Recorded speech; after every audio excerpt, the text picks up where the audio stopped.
providing resources and comfort to caregivers. This is Caregiver Crossing. Hi, everybody. Candace is here, too. I'm Terry. Hey. Hey to you. How are you, Terry? I'm good. How are you, Candace? I'm good. Hi, everybody. Welcome, welcome, welcome. Yep, it's Caregiver Crossing time, and we're glad you are here today. Caregiver Crossing coming to you from Joy's House Studios. Joy's House is able to bring this show each and every week with the kind support of our friends at Cardon and Associates. Again, thank you all so much for being here. Nice round of applause for Cardon and Associates. If you aren't familiar with Joy's House, tell them about it, Candace. We are an Indianapolis-based nonprofit organization that provides families with adult day services and also caregiver support services. That's what Caregiver Crossing is. And we're here each week, and you can learn more about Joy's House at our website, joyshouse.org. I was going to jump in, and I'm so sorry. I was just going to jump in because I don't think we can just not do this enough. And this is about Joy's House Care Kits that a lot of you have said, hey, I want one of those. I want one of those. Well, no more and more of you are starting your day with us, and we appreciate that. But you've not listened before. It's your first time. And so maybe you want a care kit. And Candace will tell you exactly what it is. It's free, and everybody should have one. It's free, and I completely agree. Everyone should have one. Whether you're caring for someone currently or you're starting to plan your own care journey, it's a great tool to have.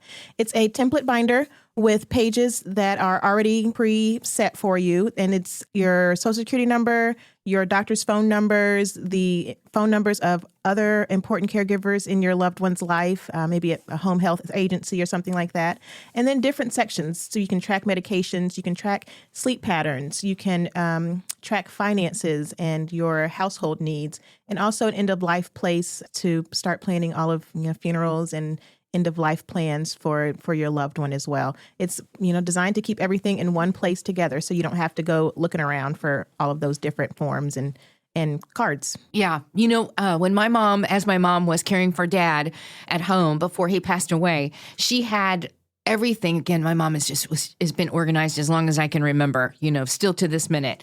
But she always had a grab-and-go bag, in case she needed to make your that. Mom more and more each week. She probably learned it from all of you here at Caregiver Crossing and Joy's House, who have been so instrumental in helping others get through this journey. But it was right by the door, and it was a bag that was filled with all the things that she needed, and she learned that as she went. Oh wait, now I need to add this to the bag or that to the bag.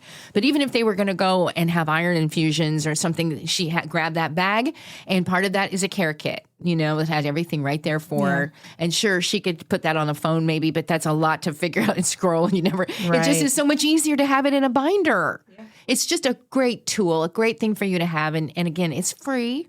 You can't beat that price, right? So I hope you'll get one. And I know a lot of people make that happen. So thank you to Joy's House for having a free care kit. Oh, you're welcome. Thank you to the staff members that have, helped us develop them over the years. It's been a group effort for sure. But what you just said was interesting to me because we've got grab-and-go bags for the meltdown, the apocalypse and everything. We've got grab-and-go bags for women that are getting ready to go into labor. Right. But I've never thought about grab-and-go bags for, when you're caring for someone. Yeah. If they slip and fall and you need to hurry to the hospital, everything's right already there. Change of clothes, just a bottle of water. Bottles of water. You may be sitting in and waiting for testing, and so bottles of water, just extra clothes. If they put that person in the hospital, just things that they might need, a toothbrush or whatnot, and you might be able to spend the night with them in the hospital if something should happen. It's just something that we have learned to have. Oh, I love that. So a grab-and-go bag. Grab-and-go bag. Yep. I love it. Make sure you have one. Easy to put together. And anyway, this show's for caregivers. I hope you all are doing well and staying warm. It is January, and it is bitter cold, and still, even to me, it's still cold. I know. It's just cold. It's just the way it is. But anyway, thank you all so much for joining us. If this is your first time, the show's for you, right? It's for you. Candace is the one that really produces the show. So if you have an idea or if you have topics that you think that you've got questions you need to know about, you can certainly send you a note, Tina McIntosh. And Tina is one of our co-hosts that had a medical procedure at the bottom of the year. And we're expecting her back here soon in the next couple of weeks. So we're excited about that. But you can reach her at tina@joyshouse.org, or you can call us. You can reach Tina or myself at 317-254-0828. We are more than happy to help you navigate this road of caregiving, connect you with community resources, send you a care kit, or, just give you some encouragement, because we all need that from time to time. Watch out for one another. Somebody was asking me the other day about, a while back we had a guest on, the founder. Was it the founder from Meal Train? Yeah. Yes. Was it founder? Michael Laramie. Yeah. Good memory. There's not a thing wrong with your memory.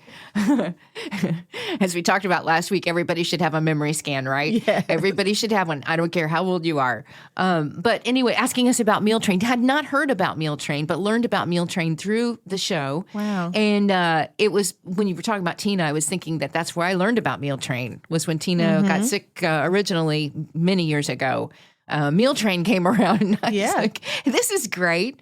Everybody just signs up when you've got a loved one or somebody that's at home after a procedure.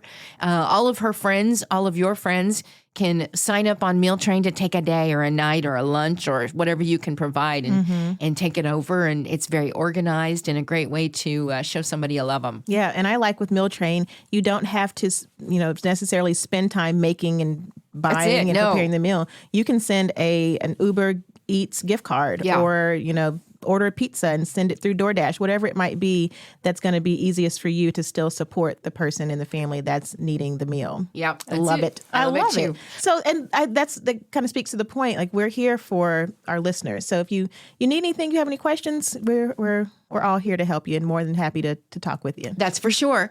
Tell us what's coming up today. Coming up, we are going to talk with Tavis Schaffer at the bottom of the hour. I met him at the TEPA Snow Conference back in November. And we're going to talk about how to avoid scams, for yourself and your loved one. You've heard us talk about it here on the show if you've listened for a while, about how scammers are becoming more sophisticated, and it's really quite scary world that we're living in. But Tavis and his organization TeleCalm is helping to eliminate those calls that can sometimes confuse seniors and put them at risk for being scammed. They are seniors are such a target. It's a shame. And if you don't watch out for them, and that's, I think, what frustrates seniors. It's like seniors will say to you, I know what I'm doing. Yeah. And so that's a tough thing, before long, the mom, dad, somebody's angry at you because you said, wait a minute, mom, dad, this doesn't seem right to me. This looks fishy. Yeah. And mom and dad are like, hey, look, I know what I'm doing. I'm an adult. And at some point, I'm sorry. You're going to have to be mad at me. Yeah. Because I remember being in Georgia visiting my grandparents, and my grandfather got a phone call before he passed away. And I was listening to, and his responses were just kind of sketchy. And I'm like, Granddaddy, give me the phone. And you're not getting ready to do that. That's here. right. So we'll learn more. They'll be mad and they'll be okay. I promise. But we've got to take a break. But you're listening to Caregiver Crossing, a show designed for family caregivers and the people who love them. Caregiver Crossing is brought to you each week by Joyce House in partnership with Cardon and Associates. We're here every Sunday to bring you support, education, and hopefully a good laugh. Visit caregivercrossingradio.org to connect with us, hear past episodes, learn more about caregiver support resources in the community, and so much more. That web address again is caregivercrossingradio.org. Don't go anywhere. We'll be right back with more Caregiver Crossing shortly.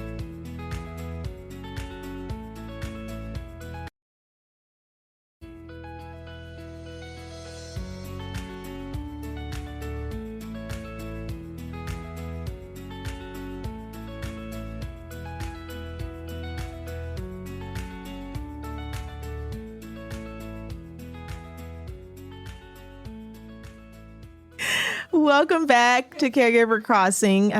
Thank you for tuning back in with us here.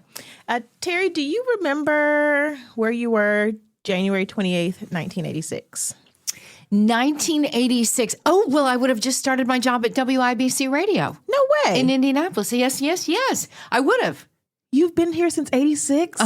85, actually. That's not. So 85. I started in October of 85. So, yeah, 86. And were you always on the radio? No. I wanted to be a zookeeper. I just landed there because I had just gotten married in October of '85, and then I sound so old, don't I? But I wanted to work at the zoo, but there wasn't anything available to somebody that didn't have any zoo experience, of course. So I took a job as a receptionist at WIBC and what used to be WNAP radio. And then just as a receptionist, just like as a layover, I'm here, I can answer phones. I grew up with this radio stations, so this will be a fun place for me to work until they hire me as a zookeeper. And so that was just shortly after. Yeah. So on that date in 1986, right? Yep. January 28th. I don't know what happened. The Space Shuttle Challenger exploded.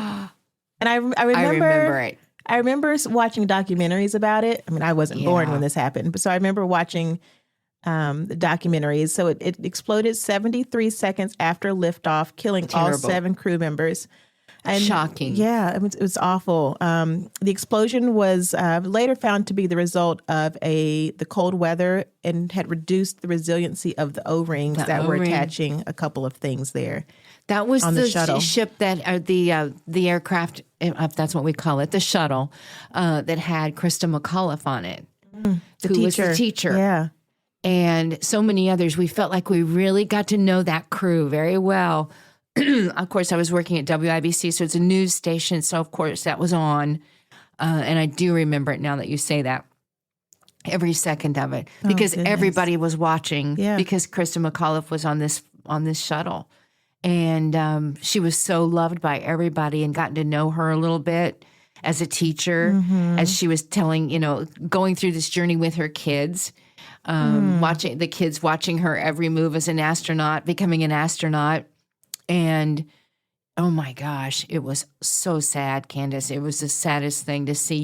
You really didn't know exactly what happened, but you knew something was not right. You saw that in the air. You watched the whole thing happen. And you just couldn't believe it. And then you kept praying, maybe by some miracle they're okay, and oh my goodness, that was a terrible time. So that is September 11th is my that. That's your story. That's my first, big memory story. as a, big story. So for you, seeing double or multiple large events like this. Yeah.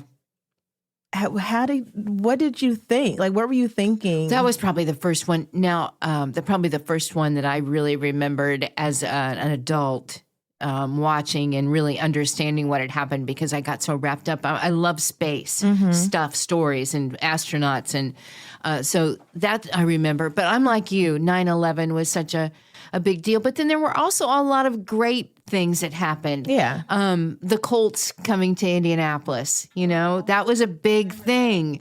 Things like buildings that we love that were imploded, Market Square Arena, the Circle Center Mall being opened, and the ribbon cutting and things like that. But of course, the sad news stories like the Challenger and 9/11 will always be at the top of the list where the whole world stopped. Yeah, definitely. Yeah. So that happened on this day. That happened on a much lighter note. Oh yeah. Please. Kirk Christensen filed the patent for toy building blocks that later became known as Lego. Huge. On this day in history. Huge. That is huge. I think there's probably at least one Lego in every house in the country. Yeah. I think they're good to stop burglars myself. I like to place them in front of the door in case the burglars come in because you step on one of those and it's all over. And I don't even, here's the funny part, everybody. I don't even have kids, but I got Legos. I do. I really do. I like building with Legos. When David's not at home, I'll put those in front of the door because I know the times I've stepped on them have been one of the most excruciating pain. Burglars are going to come in barefoot? That's my hope. That's my hope.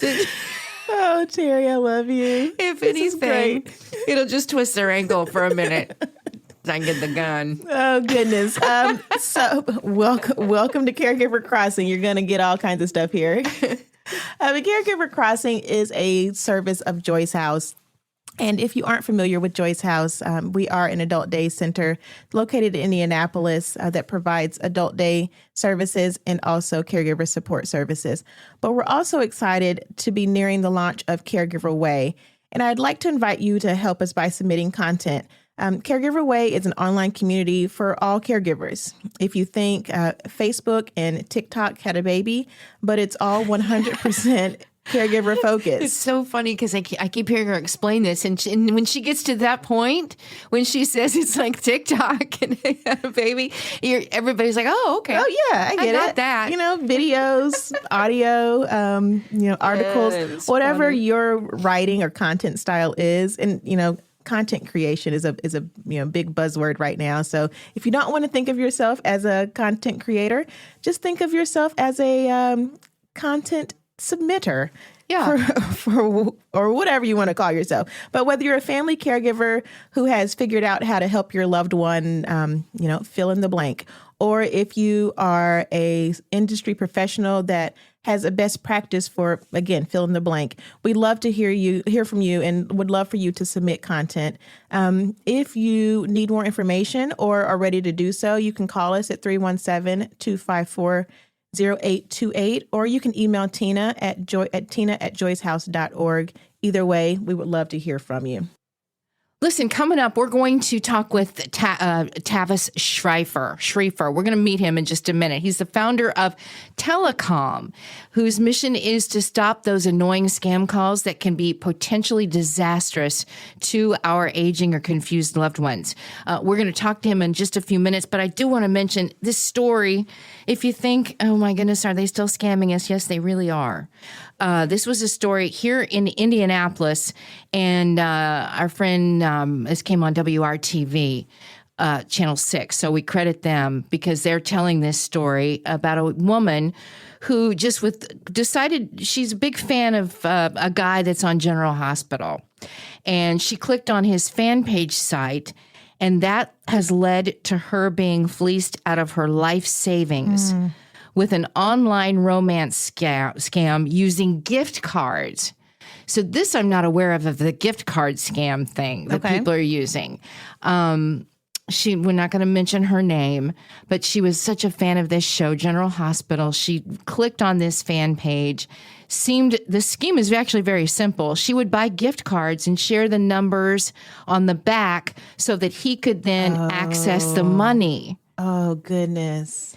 And then the scammer told her that the money would pay for a personal project and for her trip to visit Hollywood to meet other soap opera stars. Oh, goodness.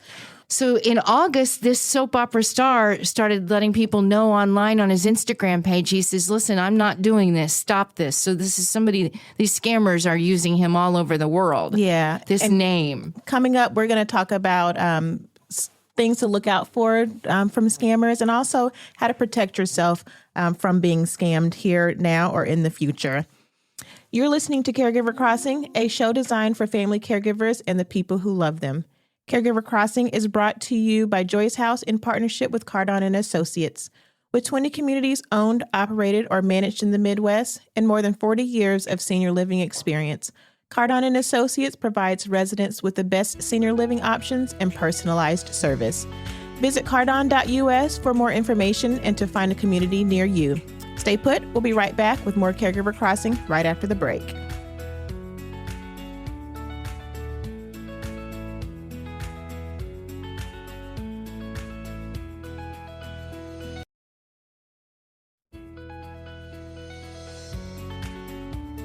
Welcome back to Caregiver Crossing. We are really excited to talk with our next guest, Tavis Schaffer. Tavis and I met at the TIPA Snow Conference back in November, and I think he's going to be so valuable to families. Scam calls are happening more often, are becoming much more sophisticated than I think they ever have been in the past.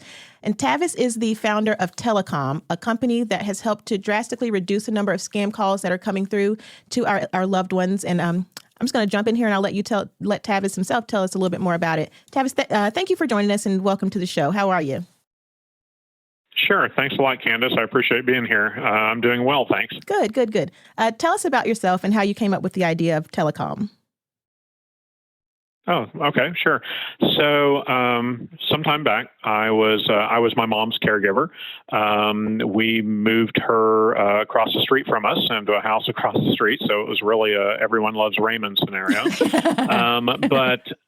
But she had early stages of dementia, and she lived there for about 5 years, and so I was her full time caregiver. But she did continue to live independently.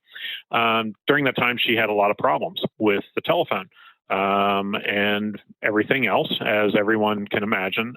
But she was constantly getting scammed or getting these strange calls, and it kind of frightened her a lot. So she just flat out stopped answering the phone. And that was a problem in itself. So I just figured there was a way to stop this. And that was really what made me start looking at what type of solution we could provide. And that's how I came up with TeleCalm. Wait, so what is it exactly? What does TeleCalm do? So TeleCalm is a landline phone service or home phone service that replaces our existing home phone, and it only allows calls from good callers, trusted callers. It's managed by a family member using a caregiver app on your smartphone, and you just add contacts in so that those are the only calls that will ring through to your loved one. So it protects them from 100% of the bad calls, whether they're scam, political, donation sites, the one bad apple in the family, whatever it is. That's good to point out there. Yeah. So it will be, so unlike when we just have our cell phone and a phone call that comes through and it will actually say potential spam, your loved one doesn't even have to make that thought of, well, is it or not? It's not even going to come through the phone. That's right. It'll never reach the house. Our system stops it on the back end because it's not one of those authorized callers.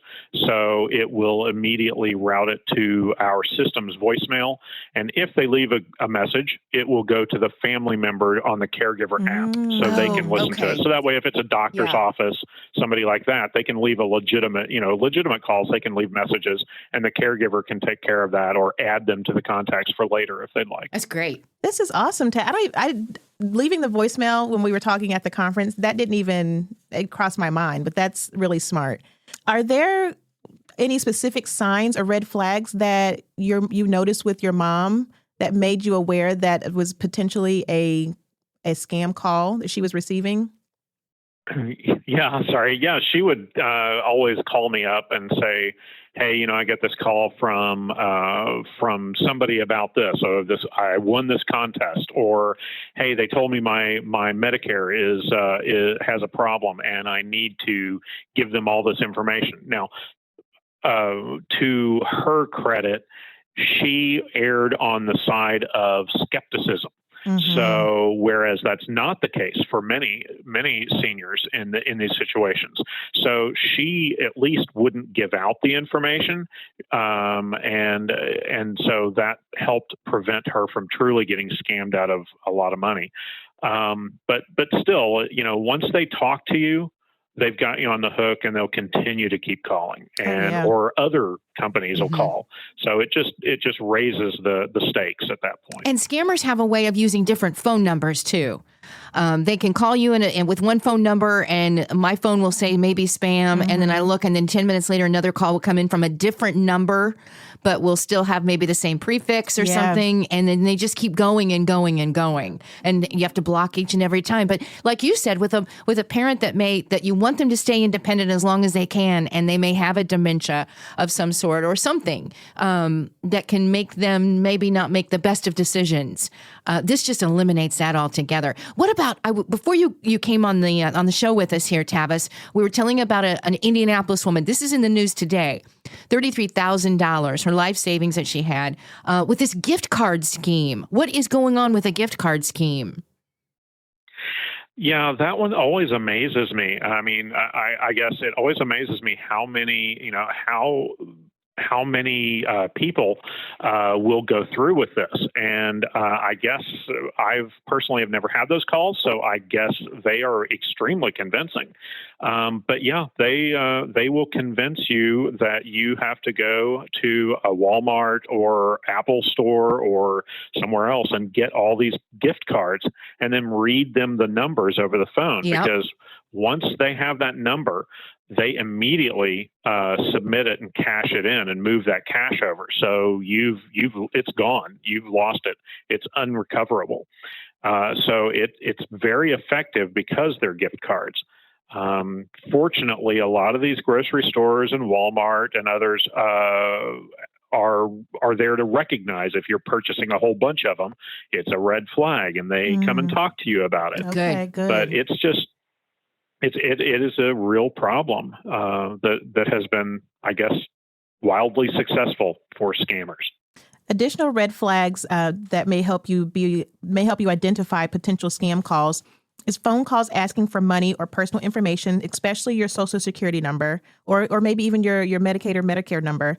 A request to buy a gift card or pay for an already produced debt to send money through online sources.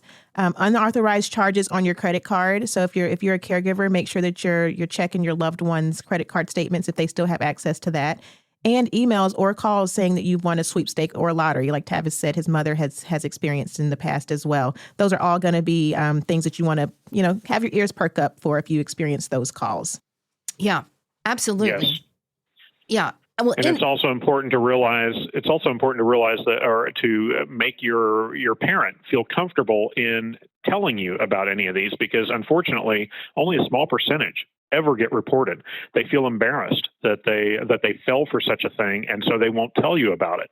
And that, you want your loved one to always be able to talk to you about it, because that's the only way you're going to be able to take any action against it. Tavis Schaffer is with us. And Tavis, before we're going to take a break, but we want to come back. We're going to talk about what to do, maybe steps to take if you find out that you've been scammed, and also learn more about other things. But before we take a break, where can people find you right now? Oh, so they can find us on our website at telecalmprotects.com. It's TELECALM, like calming, telecalmprotects.com. And, of course, there's a toll-free number. They can give us a call if they'd like, or chat or text or whatever works for them. Okay, got it. We'll get all that information when we come back. Candace? Perfect. We'll be right back. You're listening to Caregiver Crossing, a show designed for family caregivers and the people who love them. Caregiver Crossing is brought to you as a service of Joyce House in partnership with Cardon and Associates.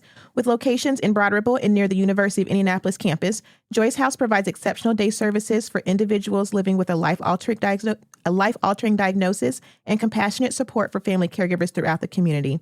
At Joyce House, we believe that everyone deserves to live their best life, regardless of their abilities. Visit our web address at joycehouse.org. Stick around. We'll be right back after the break.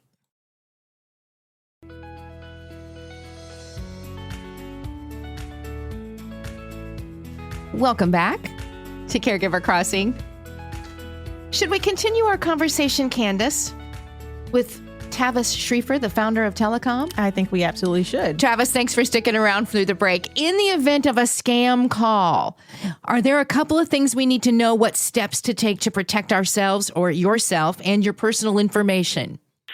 Sure. So, the biggest thing is don't engage the conversation. Don't think you can outsmart them. Hang up as soon as possible. Unlike my father, that was never successful. But tell a trusted contact. Whether it's your spouse, your son, your daughter. Tell them about it so that they can help to advise you. If you have a financial advisor, that's one that you can talk to as well. If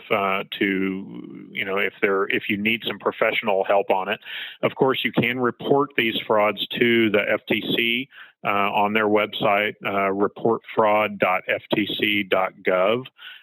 Your local law enforcement, depending on what the scam was, they may help, they may not be able to help. It kind of depends on the situation. You are, as you mentioned earlier, you are a caregiver for your mom, and now I hear your dad. So you are a caregiver for your dad too. But was he as open about the information that was happening, telling you what was going on with him? Was he also getting scammed in some sort of a way?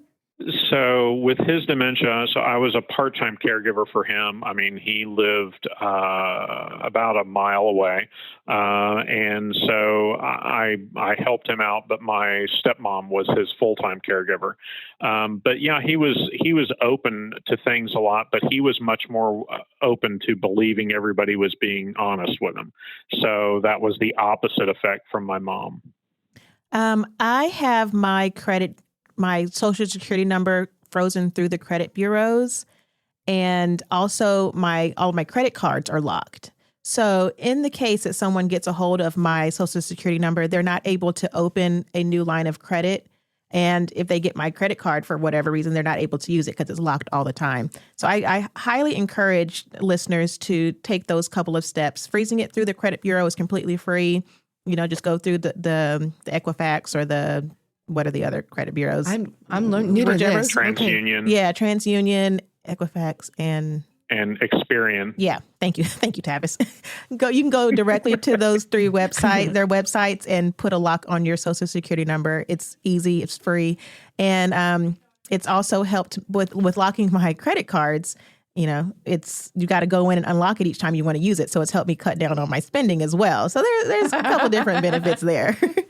But in preparing for the show, I also saw that AARP has an interactive fraud tracking map on their website that you can go and see what frauds are being reported, down to your zip code, your area, so that you can be aware and keep an eye out for what's going on out there. Tavis, anything else like that we don't know about? Sure. Yeah. So you're right. The AARP Fraud Watch Network is great for being able to see what's going on out there and zero in even on your zip code. But one thing beyond locking down your credit, which is highly recommended for all of us, but it's really important for your loved ones.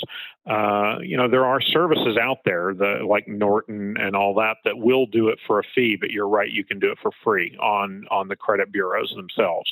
But another card that you could consider for your parents is through TrueLink Financial. They allow you to have a credit card for your parents where you are managing the spending in similar ways to how we do with TeleCalm and the phone service. That's great. So you can set up rules and things to manage what charges will go through and what will not.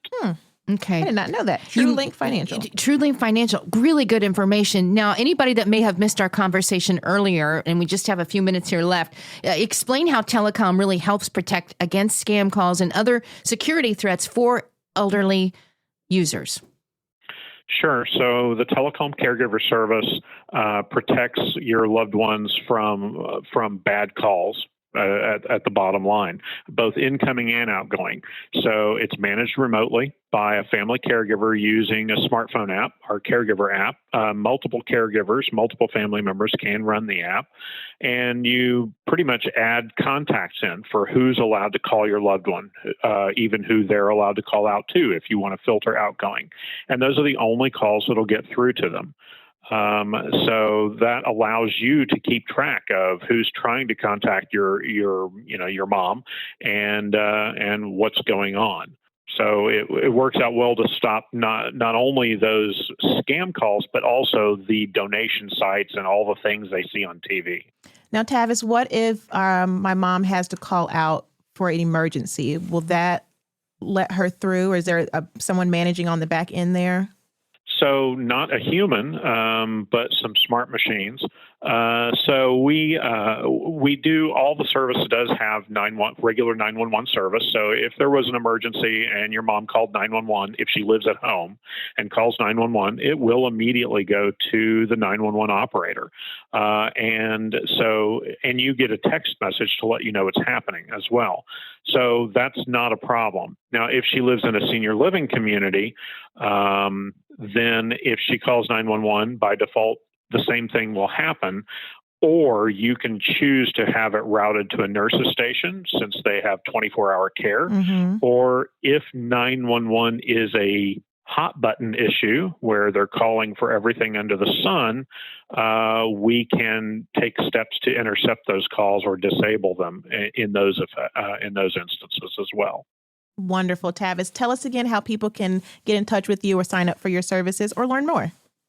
Sure. So they can visit us at telecalmprotect.com and see anything about our service. Of course, they can contact us with any questions. All of our support team have been family caregivers themselves. Oh, wonderful. So we're ready to help them out with their needs. Wonderful. Thank you, Tavis. Tavis, thank you so much. As we close the show, we just want to remind our listeners that they can contact Tina McIntosh for more information and resources to help you through the journey of caregiving. Tina at joycehouse.org, or you can call Joyce House at 317-254-0828. And as always, we want to thank Cardon and Associates for helping us present Caregiver Crossing each and every week. With 20 communities owned, operated, or managed in the Midwest, and more than 40 years of senior living experience, Cardon and Associates provides residents with the best senior living options and personalized service.